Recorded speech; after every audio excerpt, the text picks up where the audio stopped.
সম্পূর্ণ প্রস্তুত। হাসিনার রায়কে কেন্দ্র করে সড়কে কঠোর পুলিশি তৎপরতা। পলাতক আওয়ামী লীগ সভাপতি ও সাবেক প্রধানমন্ত্রী শেখ হাসিনার বিরুদ্ধে দায়ের করা একটি মামলার রায় ঘোষণার তারিখ আগামী 17 নভেম্বর। রায়কে কেন্দ্র করে দিনটিতে আওয়ামী লীগ দেশব্যাপী শাটডাউন কর্মসূচি ঘোষণা করেছে। এজন্য রাজধানীতে নিরাপত্তা ব্যবস্থা জোরদার করা হয়েছে। রাজধানীর গুরুত্বপূর্ণ সড়কগুলোতে এখন থেকে বাড়তি সতর্কতা ও তৎপরতা দেখা যাচ্ছে আইনশৃঙ্খলা বাহিনীর সদস্যদের মধ্যে। পুলিশের দাবি 17 নভেম্বরকে সামনে রেখে কোনো নাশকতা কিংবা অস্থিতিশীল পরিস্থিতি সৃষ্টির চেষ্টা যেন না হয়, সেজন্যই এই কঠোর নজরদারি। পরিস্থিতি স্বাভাবিক রাখতে তারা সর্বোচ্চ সতর্ক অবস্থানে রয়েছে। দিন যত ঘনিয়ে আসছে, রায়কে ঘিরে রাজনৈতিক উত্তাপও তত বাড়ছে। এই কারণে সড়কে পুলিশি তৎপরতা আগামী কয়েকদিন আরও বাড়তে পারে বলে ধারণা করা হচ্ছে।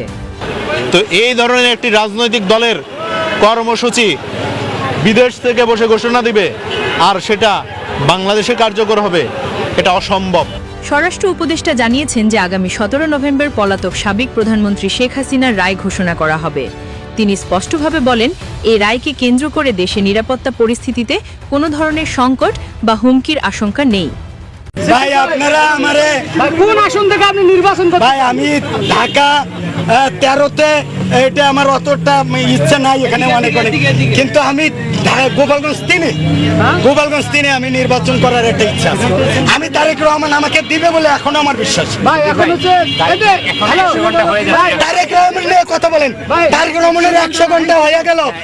এই তারেক রহমানকে এত সার্কাস বানাইয়া আর ক্যামেরা আইনা এইখানে সার্কাস দেখানোর দরকার নাই। তারেক রহমানের নিবন্ধন দিতে হবে।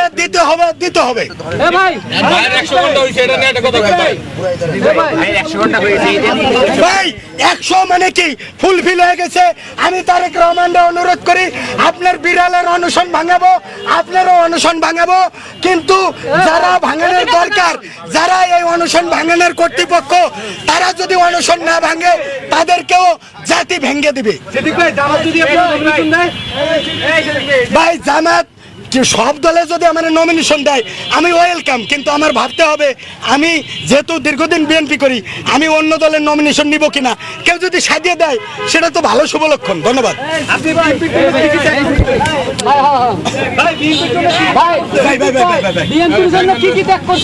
ভাই বিএনপিতে খন্দকার মাহবুব দেলোয়ার, খন্দকার মাহবুব হোসেন আহমেদ, মোহাম্মদপুরের এমপি, উনি আমার সভাপতি বানাইছিল আদাবর থানা। এরপরে ভাই আচ্ছা ভাই শোনেন, বিএনপির জন্য আমি অনেক মারগুতো খাইছি ওই ম্যাডাম পন্থী, খালেদা জিয়া পন্থী আমলে আমার নেতারা যায়। ভাই আমার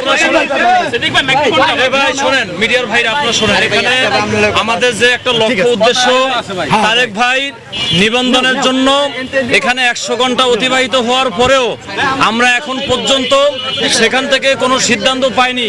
যাদের ভিতরে মানবতা রয়েছে, যাদের মধ্যে মানবতা রয়েছে, তারা এই কাজটা করতে পারে না।